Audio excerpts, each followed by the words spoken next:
So Erin Clodgo in the blue singlet representing Sunkist Kids versus Victoria Francis in the red singlet representing Titan Mercury. Clodgo is kind of similar to the Braves. To the Braves? Yes. Braves got one World Series title in the 90s and made the playoffs a whole bunch. They sure did. Clodgo has made a number of World Team Trials finals. She made a team one year, but has gotten second a bunch. Moving all the way up to 75 this year. She was, 63 at one point, yeah, last year for a long time actually. And with the absence of three-time world champ Adeline Gray, we needed a big body to step up. So a couple girls have Francis. Julie Salata came in as the 2 seed. Francis is the 3, and Clodgo as your 1 here. As Clodgo looked like she's trying to go fireman's carry. Oh. Francis takes a quick cradle. 2-0 lead. She's got an arm bar. That is. And she's trying to collect a second one. Clodgo should probably open here. And one of the things about the women's wrestling is, especially in parterre, their dexterity in their shoulders is so much different than the men's. You can see them. They can put an arm bar. They don't care. Their elbow can go up by their ear. You know who had a great armbar was Michaela Hutchison, who wrestled for Titan Mercury.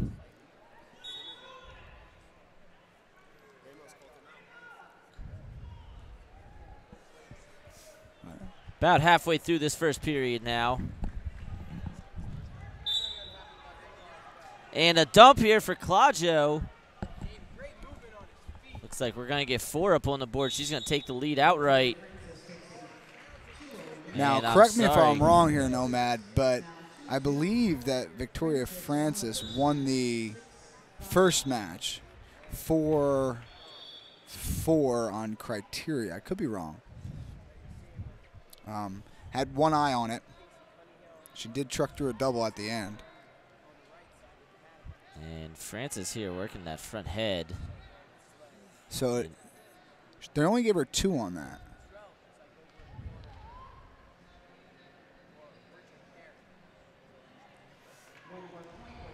Still continuing to work some over-under stuff is Francis as Clodgo tries to clear out.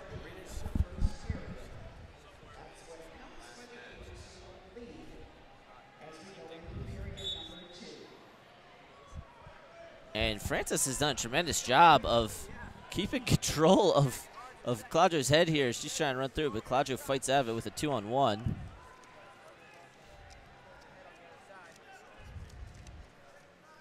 Francis now going knee pull single here, or tried to anyway. Chase and tail on that go behind. She's going to finish it. 20 seconds to go. 4-2 lead. There's that bar again. Let's see if she can actually convert it, though. Maybe turn it into some type of trap arm or bar half.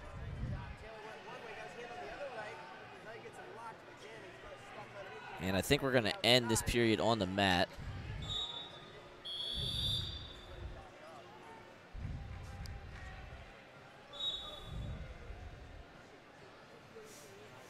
So getting a look at Titan Mercury coach, and this is probably not what you want to see if you're a Erin Clodgo or Sunkist Kid fan. Her on the mat like that. Mouth wide open. That's usually not a good chance. Or a good sign, rather. So, score update for you. David Taylor closing out the 10-0 tech. He will have the top seed of the challenge tournament as Jaden Cox potentially if Jaden decides to wrestle. Sitting in the finals. And Victoria looks like she needs a little more towel work. And we are back to action here. Last 3 minutes, possibly to determine our world team.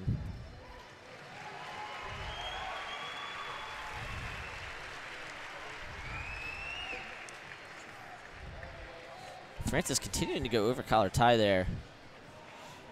Clodgo wanted to throw by, working some elbow control stuff. Has Francis on the edge, going to get the step out.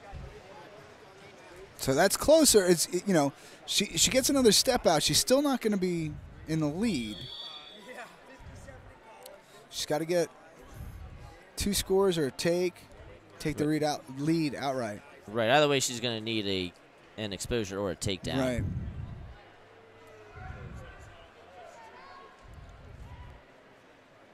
40 seconds in now. And finally trying to get Flow Arena pulled up here so we can confirm that who won the first match here. Clodgo has to be so frustrating to wrestle. She is. She's holding pretty good position in there with her head. She were actually to fire off a few leg attacks. She'd be in decent position. 150 to go now. So this at 75. You are correct. So Francis won 6-5 in the first one. 6-5. Okay. Has a 6-3 lead now. So we are getting close to the point of seeing, you know, and first year in the Olympic year, I guess we shouldn't be surprised that a lot of people are kind of making their first world team or making their first world team in a while. Yeah, you see that quite a bit. There's so much that goes into training for and preparing for the Olympic Games that generally a lot of times someone like Adeline Gray, they need some time off. She's banged up. We got Willie Saylor in front of us putting on some headgear. I think he's getting fired up at the Dake Burroughs match coming up. We're pretty fired up at this match going on in front of us here. 6-3 in favor of Francis. Just over a minute to go. Clodgo needing to get on her horse. Could she go double overs to a 4-point throw here to even the series and force a third one? So we are not going to get Gwiazdowski, Ray. No. It's showing up here on mat 1 in front of us. They want to make sure that Dake Burroughs is the last thing that these folks see tonight. Which, I don't blame them. A little unnecessary because we had a couple ones go quickly. We did. So 40 seconds to go now. Clodgo's got to go. She's got to level change. She's got to move. She's got to get an angle. Got to get something going because the last period has been nothing but Francis. Last 20 seconds. Victoria Francis looking in position to make Andy Barth and company at Titan Mercury a very happy man.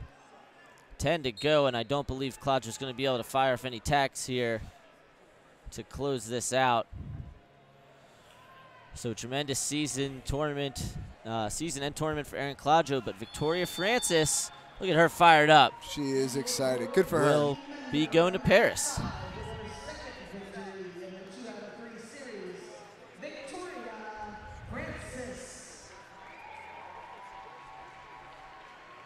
So now, Michael, I'm kind of wondering what's going to happen now since Gwiz and Ray are. We will take what we can get here.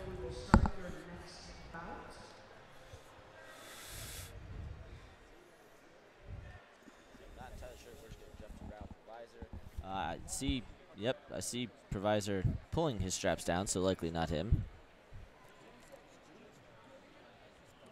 Pointing Victoria in the way of some of the photographers. And how tough how tough is it? You want to celebrate, but you need to get your picture taken. You need to sign. You need to sign the world team agreement. You need to go get tested. You need to get, you know, whole rigmarole of things that Victoria Francis probably won't even really get to truly celebrate. You know, same with girls like Victoria Anthony, Becca Leathers, who won today.